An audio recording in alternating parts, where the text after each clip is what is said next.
Hello বন্ধুরা, আমি তাপস। তোমরা আছো ইংলিশ শেখো ক্লাসে আসার জন্য তোমাদের সবাইকে অসংখ্য ধন্যবাদ। আশা করি তোমরা ভালো আছো। তো আজকের এই ভিডিওতে আমি আলোচনা করছি তোমাদের সঙ্গে যে বিষয়টি নিয়ে, তা হলো প্রেজেন্ট কন্টিনিউয়াস টেন্স। তো তোমরা যারা আমার আগের ভিডিও অর্থাৎ প্রেজেন্ট কন্টিনিউয়াস টেন্সের থিওরি ভিডিওটা দেখে না থাকো, যেখানে আমি বলেছি যে প্রেজেন্ট কন্টিনিউয়াস টেন্স কি, কাকে বলে, এর স্ট্রাকচার কি, নিয়ম কিংবা রুল কি, আমরা দৈনন্দিন জীবনে যেসব কথা বলে থাকি, কোন কোন কথাগুলি প্রেজেন্ট কন্টিনিউয়াস টেন্সের মাধ্যমে ইংলিশে কথা বলতে পারবো, অর্থাৎ লিখতে পারবো, বলতে পারবো। তো আমি এই ভিডিওতে তোমাদের সঙ্গে ক্লিয়ার করব যে প্রেজেন্ট কন্টিনিউয়াস টেন্স কি, বা কাকে বলে, বা স্ট্রাকচার কি, এগুলোই সম্বন্ধে আমি আলোচনা করব। তোমাদের যথাসম্ভব আমি সহজ করে বোঝানোর চেষ্টা করবো, যাতে তোমরা সহজে বুঝতে পারো। তোমরা বুঝতে পারলে আমি তোমাদের শেখাতে অনেকটা সাহায্য করতে পারি। তো আজকে আমি বোর্ডে অনেকগুলো এক্সাম্পল লিখেছি, যে এক্সাম্পলের দ্বারা তোমরাও এইসব এক্সাম্পল দেখে প্রেজেন্ট কন্টিনিউয়াস টেন্স তৈরি করতে পারবে, অর্থাৎ ট্রান্সলেট করতে পারবে। বাংলায় যেসব কথা বলো সেই সব কথাগুলিকে প্রেজেন্ট কন্টিনিউয়াস টেন্সের মাধ্যমে ইংলিশে লিখতে পারবে, বলতে পারবে, বা তোমরা শিখতে পারবে যে কোন কোন কথাগুলো। তো প্রথমে আমাদের জানতে হবে যে প্রেজেন্ট কন্টিনিউয়াস কথার অর্থ কী। অর্থাৎ বর্তমান ঘটমান কাল, অর্থাৎ বর্তমানকালে ঘটছে এমন যেসব কাজ হচ্ছে সেই কথাগুলোকে আমরা এক্সপ্রেস করছি। তো to explain an action going on নাও, যেটা এখন চলছে যেসব কাজ, সেই সমস্ত কথা। এবং আর একটা হচ্ছে কি, আগামীকাল আমি দিল্লি যাচ্ছি, তো এগুলা হচ্ছে ফিউচারে বলতে পারি, কিন্তু না, এই সব ক্ষেত্রে যদি আমার এই যাচ্ছি যদি 100% ফিক্সড হয়, তো আমি ভাবছি যে আমি 100% কালকে যাবো, তাহলে আমি এটা প্রেজেন্ট কন্টিনিউয়াস টেন্সের মাধ্যমে বলতে পারি। তো এটা হচ্ছে নিকট ভবিষ্যৎ যদি কোনো কথা বলি, তাহলে প্রেজেন্ট কন্টিনিউয়াস টেন্সের মাধ্যমে আমরা বলতে পারবো। To express an action relating to near future, তো ভবিষ্যতে আমরা যেসব কথা বলছি, বলতে নিকট ভবিষ্যতের কথা, সেগুলো আমরা প্রেজেন্ট কন্টিনিউয়াস টেন্সের মাধ্যমে বলতে পারবো। তো প্রথমে জানতে হবে যে এই টেন্সের ফর্ম কী, অর্থাৎ সূত্রটা কী। তো প্রথমে বসবে সাবজেক্ট অর্থাৎ কর্তা, এরপর বসবে হেল্পিং ভার্ব অর্থাৎ এম ইজ আর। তো অক্সিলারি ভার্ব এগুলো, তো এই অক্সিলারি ভার্ব হিসেবে যে কোনো একটি ভার্ব বসবে একটা বাক্যে। তো এরপর বসবে এইসব এম ইজ আর যে বসবে, এটা সাবজেক্ট অনুযায়ী বসবে। এরপর বসছে বাংলা বাক্যে যে ক্রিয়াপদ রয়েছে, অর্থাৎ যাকে আমরা ভার্ব বলি, সেই ভার্বটা প্রেজেন্ট ফর্মেই বসবে ইংলিশে, এবং তার শেষে একটা আইএনজি যোগ হবে। এরপর বসবে অবজেক্ট, অন্যান্য যেসব কথা থাকে সেই সব কথাই বসবে। তো এইটা ফলো করলে আমরা এইসব বাক্যগুলো অনায়াসে প্রেজেন্ট কন্টিনিউয়াস টেন্সের মাধ্যমে ইংলিশে কনভার্ট করতে পারবো, অর্থাৎ পরিবর্তন করতে পারবো। তোমরা ভালো করে দেখো এবং নিজেরাই নিজে প্রশ্ন করো যে কোন কোন কথা হতে পারে। যেসব কাজ করছি আমি এখন লিখছি, আমি কথা বলছি, তোমরা ভিডিও দেখছো, এটা হচ্ছে প্রেজেন্ট কন্টিনিউয়াস টেন্স। তো আমি একে একে এক্সাম্পলগুলো সলভ করি, তোমরা দেখতে থাকো কি কি বলছি এবং ফলো করো আমার এই ক্লাসটিকে। তো জয় একটি চিঠি পড়ছে, তো এখানে সাবজেক্ট কি জয়, এবং অবজেক্ট কি একটি চিঠি, এবং পড়ছে হচ্ছে ভার্ব, অর্থাৎ কি করছে সে পড়ছে, এটা হচ্ছে ভার্ব পড়া। তাহলে জয় জয় জয়। এবার জয় হচ্ছে থার্ড পারসন সিঙ্গুলার, অর্থাৎ এক বচন, তাই ইজ বসবে। তোমরা যারা আমার সিঙ্গুলার এবং প্লুরাল ভিডিওটা না দেখে থাকো, তাহলে অবশ্যই দেখে নিবে, তাহলে কোথায় থার্ড পারসন সিঙ্গুলারের সঙ্গে কোন হেল্পিং ভার্ব বসবে, কিংবা ফার্স্ট পারসন প্লুরাল বা সিঙ্গুলারের সঙ্গে কোন হেল্পিং ভার্ব বসবে, অনায়াসে তোমরা বুঝতে পারবে।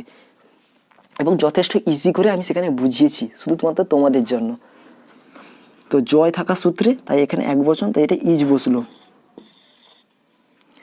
জয় ইজ। এবার পড়ছি রিড, প্রেজেন্ট ফর্ম রিড, যদিও রিড পাস্ট টেন্সেও প্রেজেন্ট টেন্সেও রিড, পাস্ট টেন্সেও রিড, এবং পাস্ট পার্টিসিপেলেও রিড হয়, তাই এখানে সহজে বলতে পারি যে রিড। তাই শেষে একটা আইএনজি যোগ বসবে, আইএনজি যোগ হলো। এবার বলবো রিডিং একটি চিঠি, এ লেটার, এ অর্থাৎ একটি লেটার, LETTER। তাহারা ক্রিকেট খেলছে, তো এটা হচ্ছে জয় একটি চিঠি পড়ছে, এটা তো কমপ্লিট করলাম। এবার হলো তাহারা ক্রিকেট খেলছে, তাহারা হচ্ছে third person plural, third person plural হওয়ার জন্য এখানে আর বসবে, অর্থাৎ দে অর্থাৎ তাহারা। এখানে সাবজেক্ট হচ্ছে দে হচ্ছে থার্ড পারসন প্লুরাল, তাই আর বসবে। ভার্ব কোনটা? খেলছে, ভার্ব অর্থাৎ প্লে, এটা প্রেজেন্ট ফর্মেই বসবে। এসে বলেছে আইএনজি যোগ করতে, আইএনজি যোগ করলাম। প্লেইং ক্রিকেট, তো অবজেক্ট হচ্ছে ক্রিকেট, CRICKET। আগামীকাল আমি দিল্লি যাচ্ছি, এটা বলেছিলাম কি নিকট ভবিষ্যৎ, to explain an action relating to near future, মানে নিকট ভবিষ্যতের কথা বোঝাতে। তো এখানে বলবো কি সাবজেক্ট কোনটা? সাবজেক্ট হচ্ছে আমি, আই হচ্ছে ফার্স্ট পারসন সিঙ্গুলার, প্রথম ব্যক্তি একবচন আই, তাই সেখানে শুধুমাত্র এমটা শুধুমাত্র আইর পরে বসবে, আই এম। তো যাচ্ছি ভার্ব গো, গোর সঙ্গে ইং যোগ হবে অর্থাৎ ING, I am going.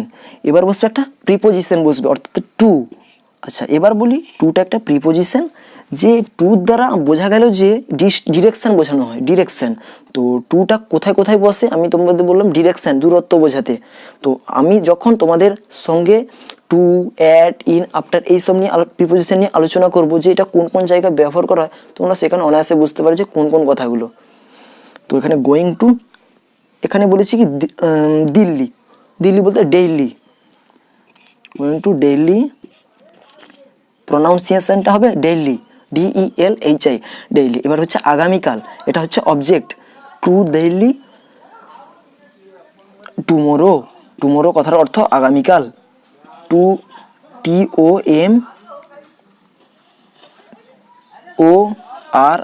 TOMORROW, tomorrow অর্থাৎ আগামীকাল।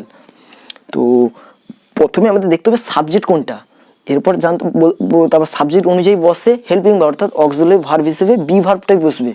এরপর বসে ভার্বটা আবার প্রেজেন্ট ফর্মেই বসবে। তো প্রেজেন্ট ফর্মে বসার পরে একটা তার সঙ্গে আইএনজি যোগ হবে।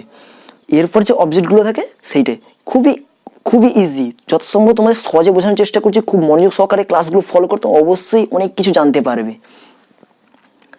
তো আরেকটা রয়েছে আগামী সোমবার তাপস আমাদের ক্লাবে যোগ দিচ্ছে। তো আমি এটা কিভাবে বলবো, প্রথমে আমাদের সাবজেক্ট কি তাপস,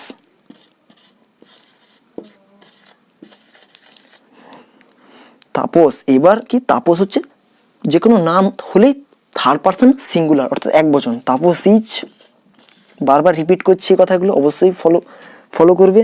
তাপস ইজ যোগ দেওয়া, আমি এখানে পার্টিসিপেট বলতে পারবো না বা জয়েনিং, এর মধ্যে সুন্দর খুব হবে জয়েনিংটা অর্থাৎ যোগ দেওয়া। পার্টিসিপেট বলতে অংশগ্রহণ করা, সেটাও হবে কিন্তু খুব সুন্দর হবে কি জয়েনিং, যোগ দেওয়া, খুব সুন্দর হবে।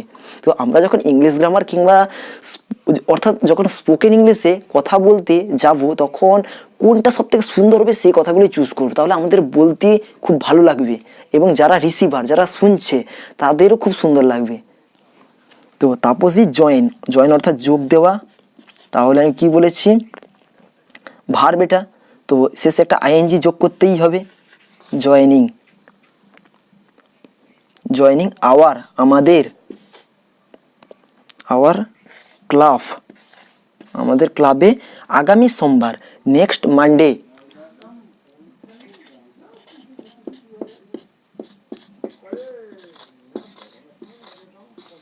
ফর্মটা ভালো করে লক্ষ্য করো, এই ফর্মটার উপরে নির্ভর করছে এগুলো তৈরি করা। তো মেয়েটি একটি গল্প বলছে, প্রথমে বলেছি কি প্রথমে সাবজেক্ট কোনটা দেখে নিতে হবে, মেয়ে থাকলে গার্ল, মেয়েটি দ্য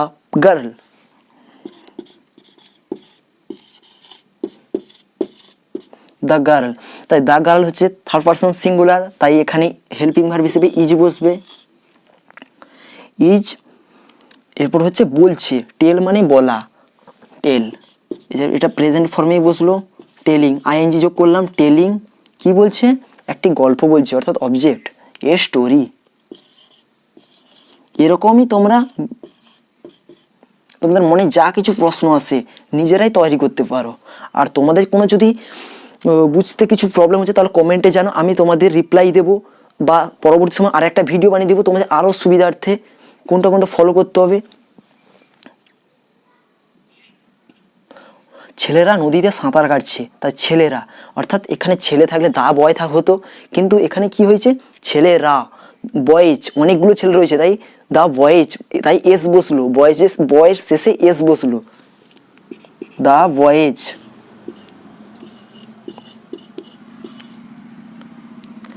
দ্য বয়েজ, এবার কি দ্য বয়েজ হলে এটা কি হলো, বয়েজ অনেকগুলো থাকা শুরুতে এটা প্লুরাল। প্লুরাল মানে কি থার্ড পারসন প্লুরাল, অনেকগুলো রয়েছে তাই এখানে আর বসবে, আর। এবার ভার্ব বসবে, সাঁতার কাটা, সাঁতার কাটা সুইম মানে সাঁতার কাটা, কিন্তু সুইমিং তো হবে, তো সুইম তো আমরা এইভাবে লিখি সুইম, কিন্তু যখন সুইমিং হবে একটা এম বেড়ে যাবে, তার সঙ্গে একটা আইএনজি যোগ হবে, এটা কেন হলো? তো আমি এটা কি ভুল করে লিখলাম না কোনো নিয়ম রয়েছে? হ্যাঁ, কোনো নিয়ম রয়েছে। কীরকম নিয়ম? যে প্রথমে যদি ভার্বটা যে রয়েছে, যদি ভার্বের শেষে কনসোনেন্ট থাকে আর কনসোনেন্টের পূর্বে যদি কোনো ভাওয়েল থাকে, অর্থাৎ ভাওয়েল কি এ ই আই ও ইউ, এটা হচ্ছে 5টা ভাওয়েল 26টা লেটারের মধ্যে ইংরেজিতে, তো আই রয়েছে তাই এম, তাই কনসোনেন্টটা আর একটা বেড়ে যাবে অর্থাৎ এম হলো, তাই সুইমিং। অর্থাৎ কি হলো, যে ভার্বের শেষে যদি একটি কনসোনেন্ট থাকে, তার আগে যদি একটা ভাওয়েল থাকে, এই যে আই রয়েছে এটা তো ভাওয়েল, তো তাই ভাওয়েল থাকার জন্য এই যে কনসোনেন্টটা আর একটা বেড়ে যাবে, তাই সুইমিং হলো। সুইমিং কোথায়? ইন দ্য রিভার, তাই ইনটা কোথায় বসবে? যে কোনো একটা প্লেসের কথা বোঝালেও ইন বসে, ইন। আর টুটা ডিরেকশনের ক্ষেত্রে, ডিরেকশন দিল্লি, চেন্নাই, কলকাতা, আমি যাচ্ছি কলকাতা, টু বসবে তার আগে। প্রিপোজিশনের কাজ হচ্ছে কি, নাউন কিংবা নাউন ইকুইভ্যালেন্টের পূর্বে বসে অন্য একটা ওয়ার্ডের সঙ্গে সম্পর্ক করে দেয়। কি কি রয়েছে preposition? At, on, under, before, after, অনেকগুলো রয়েছে। তোমরা যখন আমি তোমাদের প্রিপোজিশনের ভিডিও দেবো সেখানে অবশ্যই তোমাদের ক্লিয়ার করবো, তোমরা শুধু এগুলো ফলো করো আগে। The boys are swimming in the river, কোথায়? নদীতে। তো তোমাদের মনে যদি এই রকমের প্রশ্ন অনেক থাকে, এগুলো মিলিয়ে নিতে পারো। এই সাবজেক্ট, এই যে ফর্মটা দেখে, অর্থাৎ প্রেজেন্ট কন্টিনিউয়াস টেন্সের ফর্ম যে এটা রয়েছে, এটা আগে ফলো করো, প্র্যাকটিস করো, মনে রাখো, এগুলো তারপরে বানিয়ে নাও নিজেরাই। তো আজকের পার্ট এতটুকু। তোমরা যদি একটু বুঝে থাকো, অর্থাৎ ভালো লেগে থাকে বা কিছু বুঝতে পেরেছ, আমি চাই যে তোমরা যাতে সহজে বুঝতে পারো, তাই তোমাদের জন্য এই ক্লাসগুলো করা। তো একটা লাইক পাওয়ার আশা করব, আর ভিডিও যদি ভালো না লাগে অবশ্যই একটা ডিসলাইক করো। আর তোমার যদি এই ভিডিওটা তোমার বন্ধু, ফ্যামিলি বা কারো কাজে লাগবে মনে হয়, অবশ্যই শেয়ার করতে পারো, তাতে তুমিও খুবই খুশি হবে কাউকে জানাতে পেরে। তো থ্যাঙ্কস ফর ওয়াচিং, ভালো থেকে সুস্থ থাকো। আর নতুন বন্ধুদের বলছি, যারা এখনো চ্যানেলটা সাবস্ক্রাইব করোনি, চ্যানেলটা সাবস্ক্রাইব করে নাও, যাতে পরবর্তী ভিডিও নোটিফিকেশন তোমরা আগে পেতে পারো। আর পুরনো বন্ধুদের অসংখ্য ধন্যবাদ চ্যানেলটি সাবস্ক্রাইব করার জন্য। Good bye.